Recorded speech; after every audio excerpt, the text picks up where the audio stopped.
Imagine a world where a simple phone call can alter the course of destiny, where the chime of a cell phone rings out like fate itself, beckoning from the shadows of a grand hotel.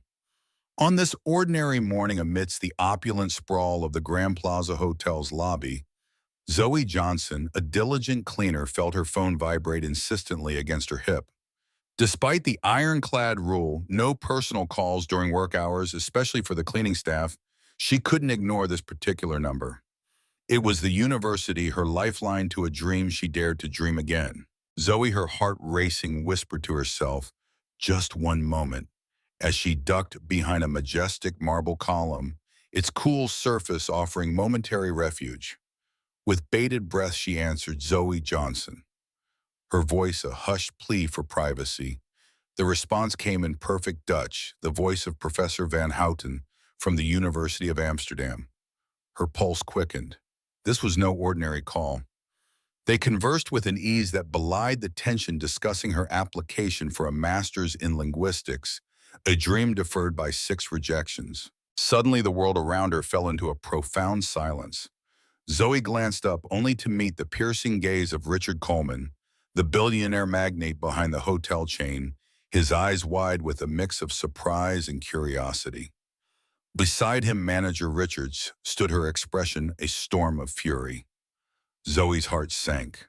"I have to go," she murmured in Dutch, her words a hurried whisper as she ended the call. "Johnson in my office now." Manager Richards' voice sliced through the quiet lobby like a knife. The journey to the basement office felt like a descent into an uncertain abyss. Each step echoed with the silent judgment of her colleagues, their eyes following her, some with pity, others with a barely concealed glee. At 29, Zoe stood at a crossroads, her fate hanging in the balance, her dreams of academic pursuit clashing with the harsh realities of her current existence. In the oppressive silence of the cleaning department, Zoe stood out like a sore thumb, the lone black woman with a college degree, a fact that seemed to slip perpetually from Manager Richards' mind. "You know the rules, Johnson," he barked, his voice slicing through the air like a whip.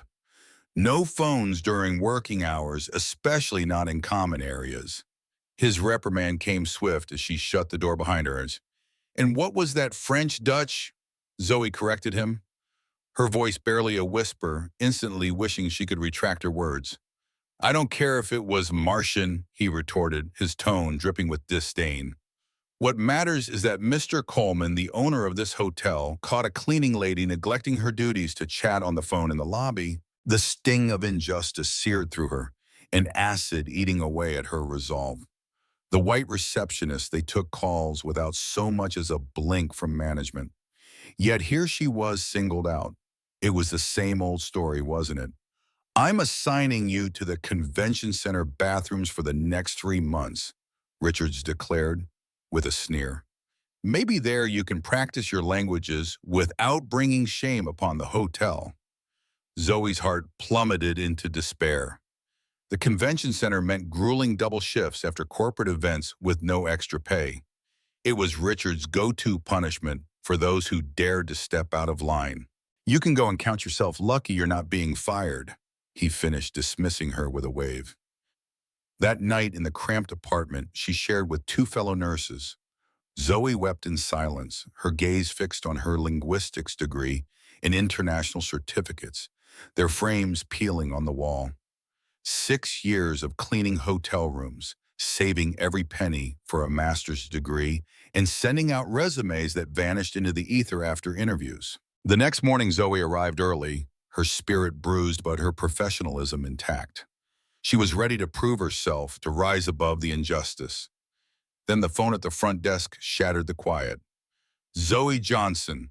Jennifer, the head receptionist, called out, "Human Resources wants you immediately."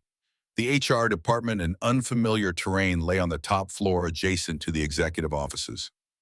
What awaited her there? In the elevator, Zoe felt as invisible as ever, a ghost amidst the flurry of executives, their words swirling around her like the wind discussing mergers worth millions without a single glance her way. Yet as soon as she stepped into the HR director's office, her heart sank. "Please have a seat," he said, his voice devoid of warmth. Zoe perched on the edge of the chair, her body rigid, bracing for the blow of termination. Instead, the words that came next were unexpected. Mr. Coleman has requested a meeting with you. The owner's office was vast, a sprawling testament to success that dwarfed her modest apartment. At 45, Richard Coleman was a legend in the business realm, renowned for resurrecting hotels from financial ruin into opulent havens. Now his piercing gaze was fixed on her. Dutch, French, Italian, and Mandarin correct? He asked, his tone sharp as he flipped through an open folder on his desk. Zoe blinked, a mix of confusion and curiosity clouding her eyes. How did you get my resume? Her voice was a whisper, barely escaping her lips. I asked HR for it the moment I heard you yesterday. Coleman replied, his voice steady. Honors degree in linguistics from Georgetown.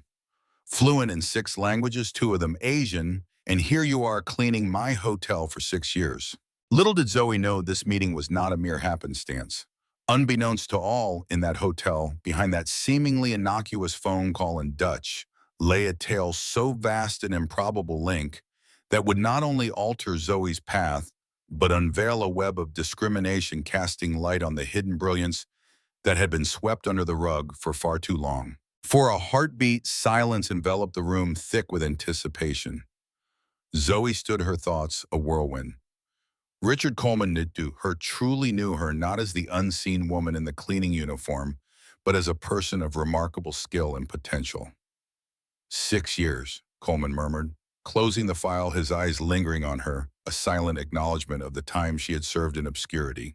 And folding his arms, Coleman posed a question that sliced through the air like a finely honed blade. May I inquire as to why a linguist educated at Georgetown is relegated to scrubbing my bathrooms rather than engaging in international translations? Zoe inhaled deeply, her breath a silent echo of the frustration that had been simmering within her. I dispatched 47 applications to the International Relations Department of this very hotel. Each one was met with silence. I attempted an internal transfer, 12 times each denial, a sharp sting. By whom, you ask? Manager Richards and Mr. Whitmore, the Director of Operations. Coleman noted the names with the precision of a seasoned investigator, his face betraying nothing. Curiously, Whitmore was the very man who lamented the absence of multilingual staff, particularly for the upcoming Asian conferences. What Coleman kept to himself was the unsettling pattern he had begun to discern. 3 months prior, he had engaged a consulting firm to discreetly probe why his East Coast hotels suffered such alarming turnover rates among qualified non-white employees.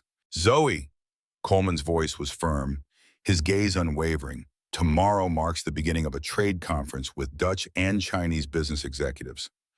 I need someone who not only speaks both languages fluently, but also grasps the delicate dance of cultural nuances. And you expect me to clean their rooms? Zoe's voice dripped with sarcasm, her eyes challenging his. Coleman's lips curved in a fleeting smile. No, Zoe, I want you to temporarily step into the role of our international relations coordinator for this event. The salary, $5,000 a week starting today? Zoe nearly let her purse slip from her grasp, the sum more than she had earned in 3 months. Why me? There are countless qualified candidates.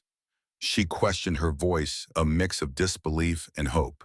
Because, Coleman leaned in, his voice lowering to a conspiratorial whisper, I've heard you speak Dutch with the fluency of a native. You possess the qualifications I desperately need. And I suspect there's something very wrong brewing within my company.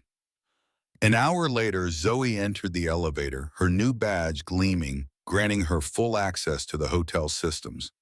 As she made her way to HR to finalize the paperwork, she encountered Manager Richards. The shock that painted the woman's face was nothing short of priceless. Johnson, what are you doing on this floor without your uniform working? Ms. Richards' voice was laced with confusion and a hint of disdain. Ms. Richards, International Relations? Zoe replied, her voice steady, her heart pounding with a mixture of triumph and trepidation. In the midst of her daily routine, Zoe found herself unexpectedly summoned by Mr. Coleman, the event coordinator. The very request was astonishing, as if fate itself had conspired to lift her from the shadows of obscurity. Impossible, some might have whispered, doubting her credentials for such a prestigious role at Georgetown. But Zoe, with a quiet dignity, interrupted the naysayers. Fluent in 6 languages, including Mandarin and Dutch, she stated, her voice steady and professional. My resume has been part of the hotel's records for 6 years, alongside 12 transfer requests. As the manager stumbled over his words, Zoe moved on undeterred. In the HR department, she encountered an ally she hadn't anticipated. Zoe Williams, a recently appointed recruitment analyst whose enthusiasm was palpable. Zoe, finally, she exclaimed, her eyes alight with purpose. I saw your file when I started 3 months ago and was baffled. Why would someone with your qualifications be confined to housekeeping? As she facilitated Zoe's transfer, she shared her own frustration. I tried to speak with Whitmore, but he dismissed me instantly. Later that day, while setting up for the conference in the VIP room, Zoe's heart sank as she noticed the glaring errors in the Mandarin translations within the event documents. Such mistakes could lead to diplomatic disasters with the Chinese executives. With urgency, she corrected them meticulously, redesigning the welcome materials. How did you know they were wrong? Coleman inquired, his presence at the doorway unnoticed until that moment. The previous translations used terms that are offensive in formal corporate Chinese. Zoe explained, her voice tinged with concern. Whoever did this might know the language basics, but lacks understanding of its cultural nuances. Coleman, nodding in contemplation, admitted, Whitmore assured me he hired the best translators. It cost a fortune. He hired someone without verifying their credentials. Zoe countered, her eyes sharp, as she pointed out a significant error in the translation of a partnership proposal. The following day, as the conference commenced, Zoe moved through the crowd with an elegance that seemed almost innate. She conversed effortlessly in Dutch and Mandarin, weaving connections and facilitating dialogues that would typically require days. During a brief intermission, she was approached by Whitmore, the director of operations, his demeanor suggesting he had much to say.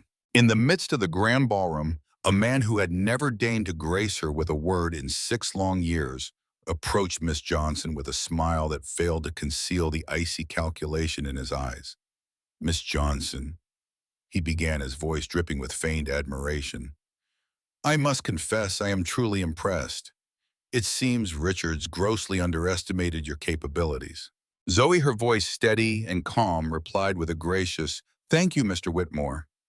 She allowed a brief, knowing pause before adding, It's quite astonishing, isn't it, how my resume, which clearly listed fluency in Mandarin, was so easily overlooked, especially when the hotel squandered $54,000 on subpar translation services for this very conference. Whitmore's smile faltered, his composure slipping like sand through fingers. There must be some misunderstanding. He stammered, his words stumbling over themselves. I never received... Mr. Whitmore, Zoe interrupted, her tone serene yet firm. I have confirmation of receipt for every email sent over the past 6 years, including those that highlighted critical errors in the translations for Asian events. What Zoe didn't reveal was her access to the translation contract records, which exposed a web of deceit. The company responsible for these translations belonged to Whitmore's niece, an individual with no formal training in Mandarin, yet charging rates fit for experts. Worse still, these translations were riddled with errors that could have cost the company millions in lost business. On the 3rd day of the conference, a twist of fate unfolded. A Dutch businessman, his eyes lighting up with recognition, approached Zoe. Wait, aren't you the student who penned that insightful article on linguistic variation in international business for the Journal of Applied Linguistics? He asked, his voice brimming with excitement.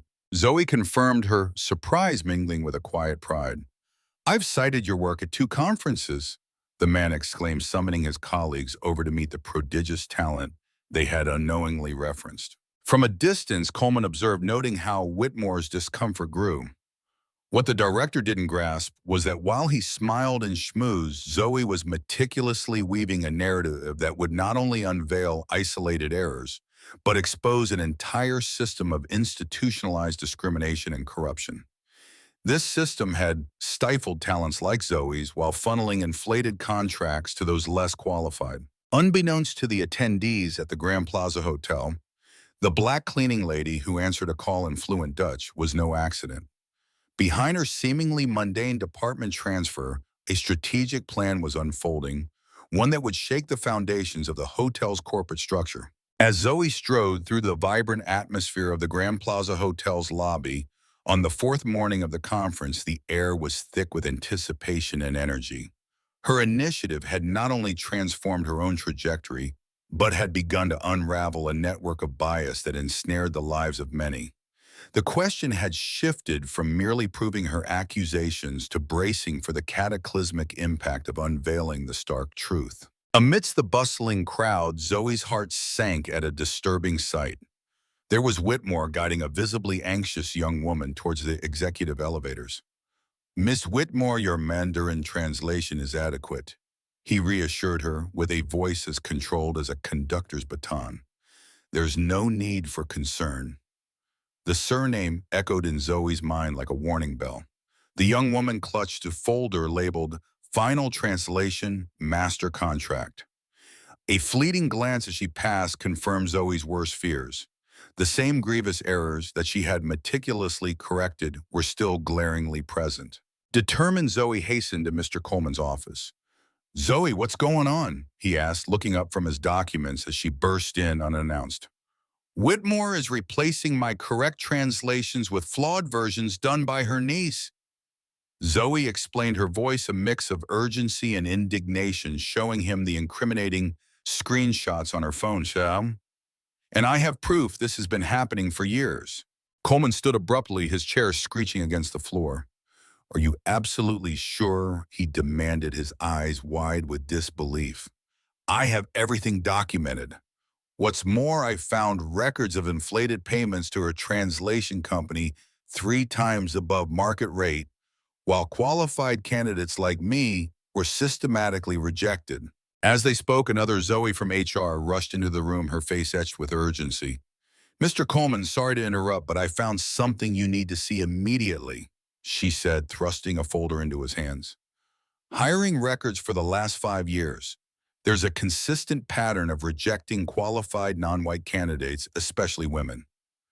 Coleman's expression turned grim as he flipped through the documents, each page a testament to a systemic injustice that now demanded to be addressed. Just then, as the weight of the investigation's findings began to settle in the room, Whitmore stormed in without so much as a knock, slicing through the tension like a blade.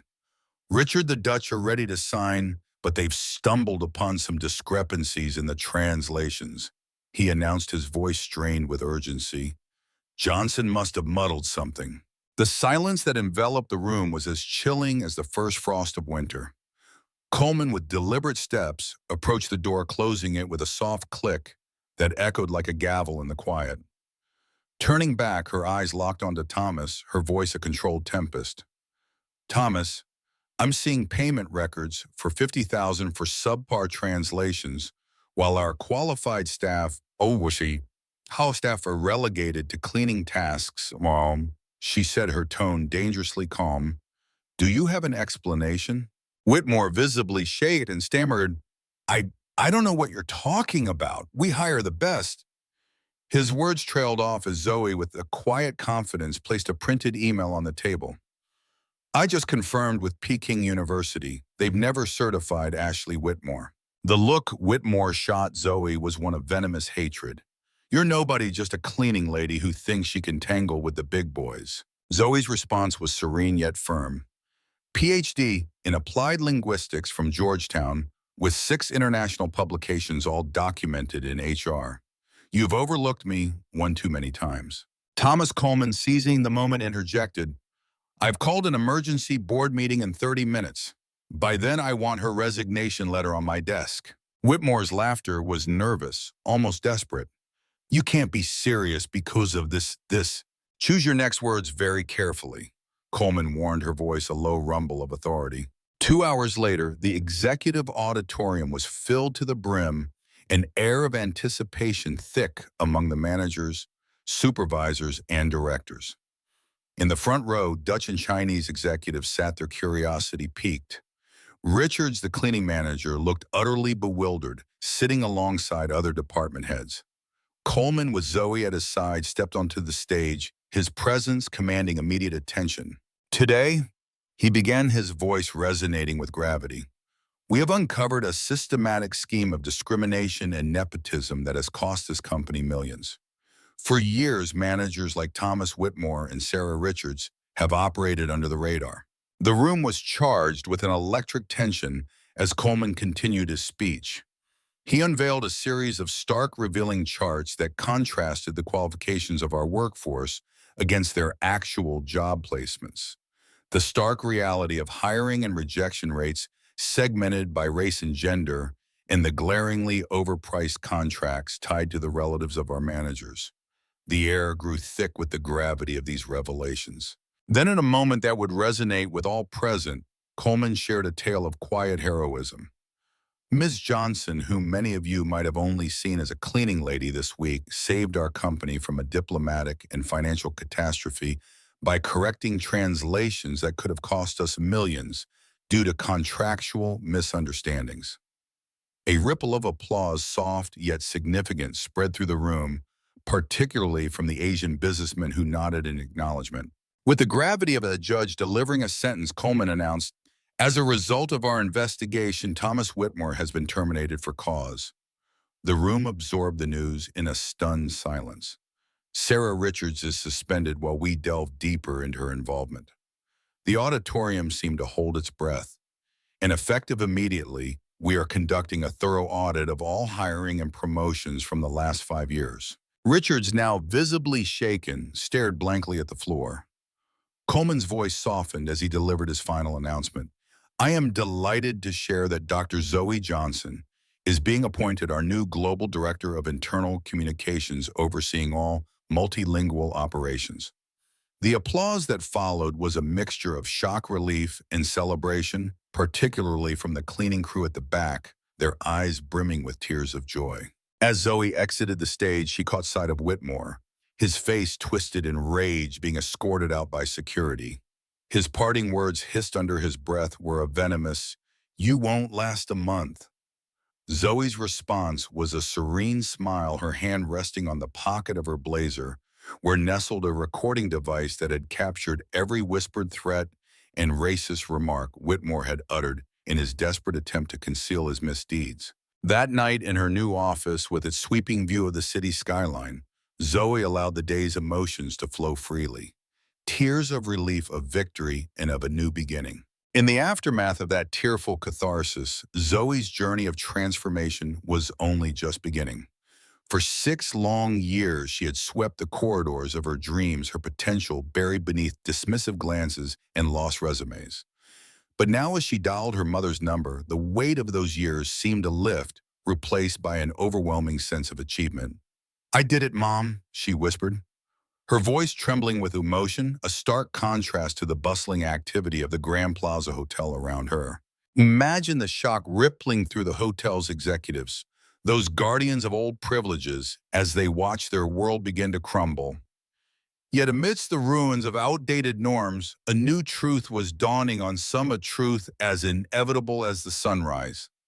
When talent long suppressed finally finds its voice, it doesn't merely right the wrongs of the past, it rewrites the future in bold, vibrant strokes. The fall of Whitmore with his discriminatory practices was merely the opening act in a drama that would soon engulf not just the Grand Plaza, but the entire American hotel industry.